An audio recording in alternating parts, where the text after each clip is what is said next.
Hey guys, welcome to my channel. क्या आप इस बुक पे इंटरेस्टेड हैं? आप इस बुक की सारी इंटरेस्टिंग बातें सीखना चाहते हैं? आप इफेक्टिव लीडर बनना चाहते हैं? गुड रिलेशनशिप्स डेवलप करना चाहते हैं? अपनी लाइफ में इफेक्टिव इंसान बनना चाहते हैं? अच्छी हैबिट्स अडॉप्ट करना चाहते हैं? अपने अंदर का आप इफेक्टिव लीडर को जगाना चाहते हैं? तो ये बुक आपको सारी चीजें अचीव करने में हेल्प करेगी। Let's start part 1, actions and principles inside out. Steven Covey एक मोटिवेशनल स्पीकर और ऑथर हैं जो मोर देन 25 ईयर्स से फील्ड में काम कर रहे हैं। अपने इस एक्सपीरियंस में उन्होंने कई सारे लोगों के साथ काम किया है, जिससे कि सक्सेसफुल और अनसक्सेसफुल बिजनेस, यूनिवर्सिटीज के लोग, married couple, families etcetera. I am sure इनमें से काफी सारी प्रॉब्लम्स आपकी भी होंगी। एग्जाम्पल 1, मैंने अपने कैरियर में कुछ बड़े गोल्स सेट नहीं किए हैं। मैं प्रोफेशनली इतना सक्सेसफुल नहीं हूँ। वही दूसरी तरफ बहुत लोग कहते हैं कि मैं सक्सेसफुल तो हूँ, लेकिन उसकी वजह से मुझे पर्सनल और फैमिली लाइफ में बहुत प्रॉब्लम हो रही है। ऐसा लगता है जैसा मैं अपने बीवी और बच्चों को जानता ही नहीं हूँ, और ऐसे ही कई दूसरी फैमिली रिलेटेड प्रॉब्लम्स। नंबर 2, मैं इस साल ये 5th टाइम डाइट शुरू करना चाह रहा हूँ। मैं जानता हूँ मैं ओवरवेट हूँ और मैं चेंज भी होना चाहता हूँ। मैं गोल्स भी सेट करता हूँ, सारी इन्फॉर्मेशन मुझे पता है, मेरा एटीट्यूड भी पॉजिटिव है, बट स्टिल मैं उस पाथ को फॉलो नहीं कर पाता हूँ जो मुझे सक्सेसफुल कर सकता है। नंबर 3, मैंने टाइम मैनेजमेंट पे, सेल्फ मैनेजमेंट पे कई सारे कोर्सेज लिए हैं, बट वो काम नहीं करते। मैं अपने एम्प्लॉइज के साथ फ्रेंडली रहता हूँ, उनके साथ अच्छे फ्रेंडली रिलेशन रखता हूँ, बट वो बिल्कुल भी लॉयल और रिस्पॉन्सिबल नहीं है।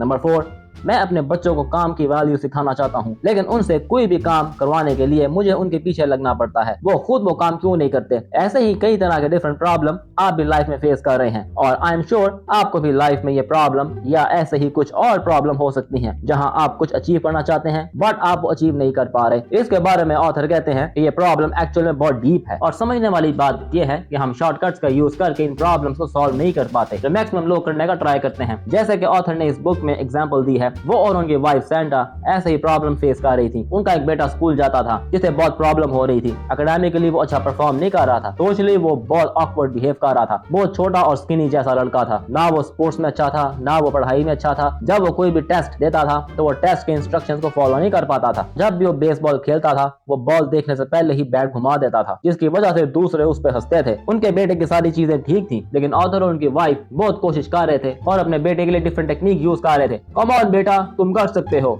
और जब वो अच्छा करता था तो उसे अप्रिशिएट भी करते थे। जब दूसरे उस पर हंसते थे, ऑथर और उनकी वाइफ कहते थे उसे अकेला छोड़ दो, अभी वो सीख रहा है। जिसके बाद उनका बेटा और ज्यादा रोने लगता था। उनके बेटे को ऐसा लगता था वो किसी चीज में अच्छा नहीं है। ऑथर और उनकी वाइफ ने पूरी कोशिश की, लेकिन उनका बेटा इंप्रूव नहीं हो रहा था। इन सब चीजों की वजह से उनका सेल्फ एस्टीम बहुत डैमेज हो रहा था। नाउ इसी टाइम में फॉर्चुनेटली ऑथर अपने प्रोफेशनल कैरियर में लीडरशिप डेवलपमेंट पे काम कर रहे थे। अपनी इस रिसर्च के दौरान उन्होंने परसेप्शंस के बारे में स्टडी किया। परसेप्शंस मतलब हम किस तरह से किसी चीज को देखते हैं और कैसे हम इनकी परसेप्शन की बेस पे बिहेव करते हैं। जब ऑथर और उनकी वाइफ ने इसी कॉन्सेप्ट को अपनी सिचुएशन से रिलेट किया, जैसे मैंने आपको बताया कि परसेप्शन का मतलब होता है कि हम कैसे किसी चीज को देखते हैं, और इंपॉर्टेंट बात हमारा बिहेवियर इन परसेप्शंस की बेस पे कैसा होता है। एग्जांपल, जैसे ऑथर और उनकी वाइफ का ये परसेप्शन था कि उनका बेटा सक्सेसफुल नहीं हो सकता और दूसरों से पीछे है और एक फेलियर है। उनकी ये सोच, ये परसेप्शन उनकी मेन प्रॉब्लम थी, जिसकी वजह से वो अपने एक्शंस पे जितना भी काम कर लें और अपने बेटे से कुछ भी कह लें, उनके बेटे को इनडायरेक्टली यही लगता था और यही फील होता था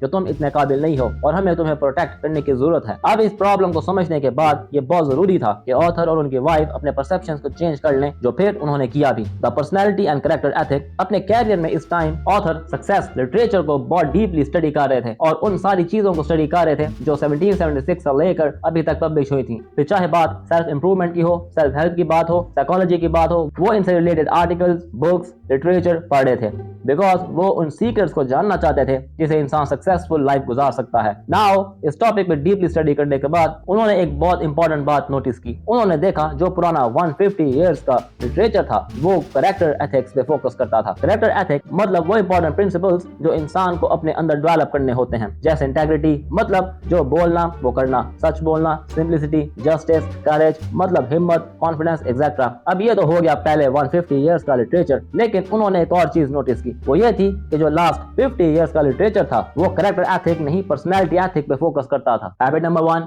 बी प्रोएक्टिव। प्रोएक्टिव और रिएक्टिव दो डिफरेंट तरह के लोग होते हैं जिनकी हैबिट्स और नेचर डिफरेंट होती हैं।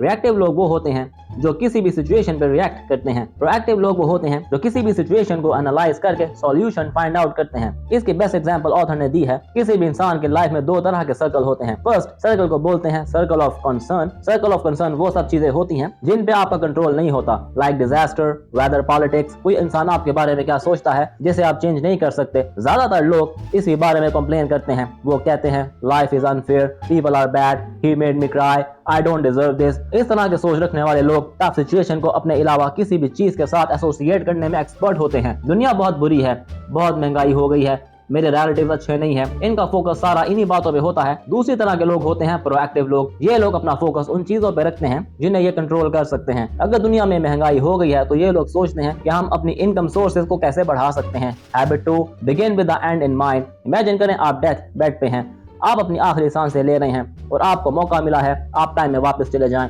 पास ले चले जाएं, तो आप अपने आप को क्या एडवाइस करेंगे? शायद ही कोई ऐसा होएगा जो कहेगा फेसबुक ज्यादा यूज करना, टाइम वेस्ट करना या सोशल मीडिया पे टाइम स्पेंड करना। दुनिया में अप्रोक्सीमेटली 100% लोग अपने आप को यही एडवाइस करेंगे कि अपनी फैमिली के साथ टाइम स्पेंड करना, अपनी हेल्थ को प्रायोरिटाइज करना, क्योंकि अपनी हेल्थ का ख्याल नहीं रखा इसलिए मैं बीमार हूँ, या अपने काम पे फोकस करना, अपनी स्किल्स को इम्प्रूव करना। दोस्तों, इसकी क्लियर एग्जांपल ये है कि किसी भी इंसान से पूछा जाए कि आपके लिए जिंदगी में क्या इंपॉर्टेंट है, तो हर इंसान ये कहेगा कि मेरे लिए मेरी फैमिली इंपॉर्टेंट है, मेरे लिए पैसा इंपॉर्टेंट है। लेकिन अगर उसकी डेली रूटीन को देखा जाए कि उनका टाइम अपनी फैमिली के साथ नहीं, सोशल मीडिया पे गुजरता है। उनका ज्यादा टाइम मनी मेकिंग स्किल को सीखने में नहीं बल्कि फनी प्रैंक वीडियोस देखने में गुजरता है, तो हमारी सोच में और हमारे एक्शंस में बहुत डिफरेंस होता है। सेकेंडली, सारे हाईली इफेक्टिव लोग ये सोचते हैं कि एंड में हमें क्या चाहिए, क्या हम जो ये टाइम वेस्ट कर रहे हैं इससे हमें कुछ मिलेगा या हम ओल्ड एज में रिग्रेट फील करेंगे, इसके अलावा कुछ नहीं करेंगे। Habit 3, put first things first. हम लोगों में ज्यादातर ये हैबिट होती है कि हम आज का काम कल पे डाल देते हैं, मींस प्रोक्रेस्टिनेशन। एग्जांपल, कल कर लेंगे,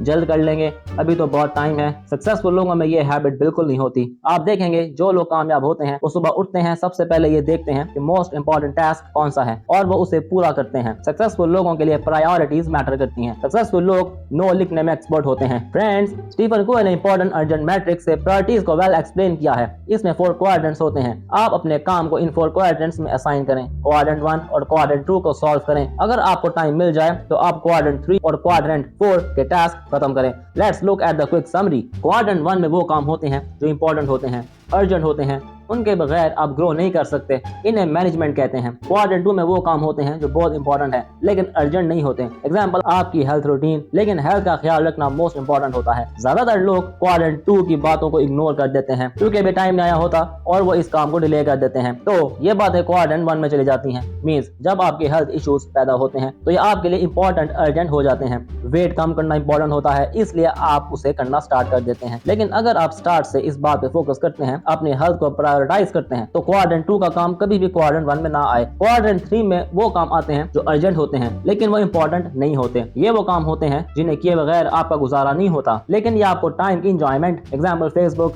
चेक करना, अपने ईमेल्स को बार बार चेक करना, लोगों की हैबिट होती है। ये कोई भी ऐसा काम करना जिसे किए बगैर रहा तो जा सकता है, लेकिन क्योंकि आपके पास टाइम होता है आप समझते हैं आपको क्वाड्रेंट 4 में जाना चाहिए। ज्यादातर लोगों की मिस्टेक यही होती है, वो क्वाड्रेंट 1 से क्वाड्रेंट 3 में जंप कर देते हैं और क्वाड्रेंट 2 को इग्नोर कर देते हैं। क्वाड्रेंट 2 में वो सब चीजें होती हैं जो ना तो इंपॉर्टेंट होती हैं और ना ही अर्जेंट होती हैं, और उन्हें किए बगैर आप आसानी से गुजारा कर सकते हैं। उन्हें हमेशा हिंट करना चाहिए, उन्हें उस टाइम करना चाहिए जो आपके पास टाइम अवेलेबल है। Habit 4, think win win.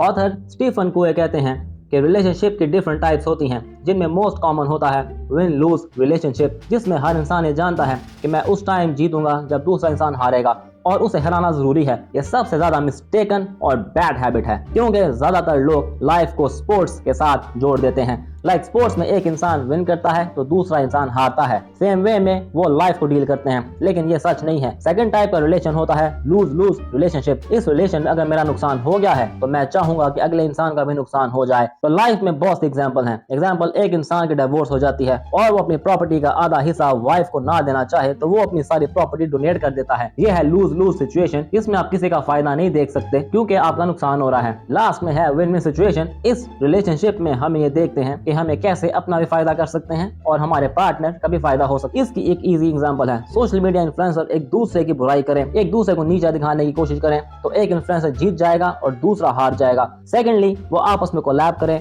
और नॉर्मली को लैब में फायदा ही होता है। जनरल पॉपुलेशन को ये पता नहीं चलता। Think win win is a big plus. Habit number 5, Seek first to understand, then to be understood. Example 1, father अपने फ्रेंड से मीटिंग करते हैं डिप्रेस्ड वे में। उन्हें बताते हैं कि मुझे अपने बेटे की समझ नहीं आ रही, वो मेरी बात नहीं समझता। फ्रेंड रिप्लाई करता है, आपको अपने बेटे की समझ नहीं आ सकती तो वो आपकी बात नहीं समझता। क्या ये थिंकिंग स्टाइल में डिफरेंस नहीं है? अगर आपको अपने बेटे को समझना है तो आपको उसकी बात समझनी चाहिए। हम लोग ज्यादातर अटेंटिव लिसनिंग नहीं करते, हम लोग सिलेक्टिव लिसनिंग करते हैं, जिसमें हम मोस्ट टाइम अपने मतलब की बात फाइंड आउट करते हैं। ज्यादातर लोग दूसरों की बात को रिप्लाई करने के लिए सुनते हैं और जैसे ही वो इंसान रुकता है वो उसे फिर रिप्लाई करते हैं। बेसिकली हम सुन नहीं रहे होते, हम अपने जवाब को फॉर्मुलेट कर रहे होते हैं। We listen to reply, not to understand. Habit 5, understand first, then expect second person to understand you.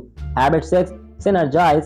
दोस्तों, आपने बहुत पुरानी कहानियां तो सुनी होंगी जिसमें एक फादर अपने बेटे को बुलाते हैं और एक स्टिक देते हैं और उन्हें कहते हैं स्टिक तोड़ के दिखाएं। सब स्टिक को इजीली ब्रेक कर देते हैं।